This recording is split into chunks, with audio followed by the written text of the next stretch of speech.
এটা আমাদেরকে শিক্ষা দিচ্ছে শান্তি ঈশ্বর সদাপ্রভুর থেকে আসে, আনন্দ সেটা ঈশ্বর সদাপ্রভুর থেকে আসে। কিন্তু তাদের মতো অভিলাষের মত করো না, তারা বললো চলো পিকনিকে যাবা, চলো আমিও যাবো, চলো চলো। কিন্তু তারা যে অ্যাকচুয়ালি তুমি একজন বিশ্বাসী হয়ে যদি বড় জাতির সাথে চলে যাও, লিপ্ত হয়ে যাও, তাতে কি হবে?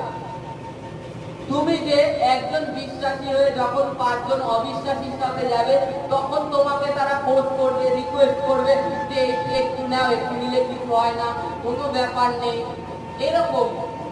এই কারণে আমাদেরকে পিতল নিবেদন করছে যেন তাদের মতো অভিলাষে আমরা মত্ত না হই। নিজেকে আমাকে শুদ্ধ রাখতে হবে, কারণ বাইবেল বলছে তোমরা পবিত্র আত্মার মন্দির। কি আমরা পবিত্র আত্মার মন্দির? তা আমাদের মধ্যে কি অভিলাষ? এবার যদি বলেন